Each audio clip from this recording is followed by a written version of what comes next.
বানিয়েছিলাম প্রফেশনাল চিতই পিঠা, যেগুলো আমরা রাস্তার পাশে খেয়ে থাকি। আর এমনও অনেকে আছে ঘরে এত ট্রাই করে কিন্তু কোনোদিনও রাস্তার পাশে সেই প্রফেশনাল চিতই পিঠা কিন্তু হয়ে ওঠে না। এখন কথা হচ্ছে আদৌ কি সেই পিঠার মতো হবে? এটার জন্যই আমি চলে এসেছি এই রাস্তার পাশে যারা চিতই পিঠা বিক্রি করে, আমি তাদের থেকে কিছু শুনে এবং তাদের কাছ থেকে টিপস। এখন শেষ পর্যন্ত চলুন তো দেখি কি অবস্থা হয়। উনি এখানে করলো কি, একটু তাদের গোলাটা আমার গোলার সাথে মিশিয়ে দিল। আর আগে যে গোলাটা মিশিয়েছিলাম সেটা একটু ইয়েলো টাইপের হচ্ছিল। কেন বলেন তো? তারা খাবার সোডা মিক্সড করেছিল। আমাকে এটা বলে দিয়েছে, কিন্তু খাবার সোডা মিক্সড করাটা ব্যাপারটা আমার কাছে একদম ভালো লাগে না। তবে তারা বলেছে খাবার সোডা মিক্স করতেও পারেন, না করতেও পারেন, দুইটাতেই হবে, তবে খাবার সোডা দিলে একটু ফুলে। আর তো আমি হলাম কেক স্পেশালিস্ট, আমাকে বললে তো হবে না। কেকের মতন তো পিঠার মধ্যে যদি ভাব আসে তাহলে তো সেটা ভালো লাগে না। আমার কাছে আসলে খাবার সোডাটা ভালো লাগে, কেমন জানি একটা গন্ধ আসে যেটার জন্য অনেক বাজে। তো সেটা আমি ভাইয়াকে বললাম, তো ভাইয়া বললো আপনি চাইলে এই দেখেন ইয়েলো টাইপের হয়েছে, কিন্তু পিঠা হবে কিন্তু একদম সাদা। হোয়াইট কালার যে পিঠাগুলো সেগুলো কিন্তু একটা অথেন্টিক টেস্ট আসে। এই জন্য আমি ভাইয়াকে বললাম, তো উনি বললো আপনি খাবার সোডা না দিলেও পারবেন। এর মধ্যে যে টিপসটা সে দিয়েছে সেটা কিন্তু অনেক উপকারী, এটা দিলে অনেক সুন্দর হয়। আমি সেই জন্য এই টিপসটাই অনুসরণ করছি। আমি এই জন্য ঘরে একদিন ট্রাই করে আপনাদেরকে সেটা শেয়ার করব।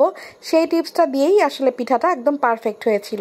তো দেখতে পাচ্ছেন যে সে কিন্তু আমার গোলার মধ্যে তার গোলাটা একটু মিক্সড করে দিল, দেন সাদা পিঠাটা হবে। আর এই গোলাটা আমি তাদের কড়াইয়ে সে বানাচ্ছে, তারপরে আমি আমার ঘরে গিয়ে আমার কড়াইয়ে করে আপনাদেরকে দেখাবো যে হয় কিনা। আমার কাছে এমনটাই মনে হয়েছিল যে আসলে কিভাবে হবে না। আসলে কোনো দিনই আমি এই পিঠাটাতে সাকসেসফুল হইনি। আমার শেখার অনেক ইচ্ছা ছিল, আর অনেক ইচ্ছা থেকেই তাদের কাছে যাওয়া। আর শিক্ষার কোনো শেষ নাই, আসলে শিখলে মান সম্মানও যায় না। এটা কোনো মানে আমার কাছে এটা খুব ভালো মনে হয়। তো দেখতে পাচ্ছেন তাদের প্রফেশনাল বিক্রির যে পিঠাগুলো সেগুলো তারা এক হাতে বানিয়ে নিচ্ছে, আর পাশাপাশি আমাকে হেল্প করছে। তারা আসলে যথেষ্ট হেল্প করেছে আমাকে। আর আমার গুঁড়াটা সে নিজে হাতে আমাকেই মাখতে বলেছিল, তাই আমিও সুযোগটা মিস না করে একটু প্র্যাকটিক্যালি শেখার জন্য আমি তাদের সামনেই গোলাটা গোলানোর ট্রাই করলাম, যেন কোনো কিছু মিস্টেক না হয়ে যায়। আর আমি এই যে ফাইনালি চলে এসেছি বাসায় এই গোলানো ব্যাটারটা নিয়ে, সেটা তাদের সামনে যেটা গুলিয়েছিলাম সেটা এবার আমার করায় হয় কিনা চলুন দেখি, ট্রাই করা যাক। এখন আমি আস্তে আস্তে ট্রাই করছি এটা একটু ভালো করে, কারণ এনে কিছুক্ষণ রেখে দিয়েছিলাম, ভালোভাবে আবার একটু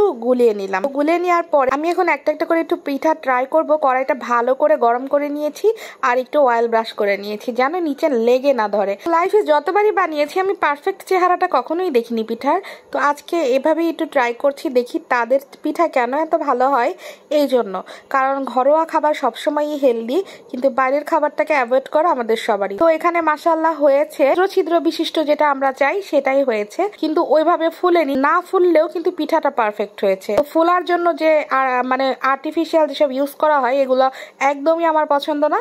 তো এটা আমার মোটামুটি মাশাআল্লাহ পছন্দ হয়েছে পিঠাটা। বেকিং সোডা না দেওয়ার আগ পর্যন্ত এরকম হোয়াইট থাকবে এবং এ ধরনের হালকা ফ্লাফি থাকবে। সোডাটাকে অ্যাভয়েড করার চেষ্টা করবেন, সেটা স্বাস্থ্যের জন্যও ভালো আর দেখতেও ভালো লাগবে। আল্লাহ হাফিজ।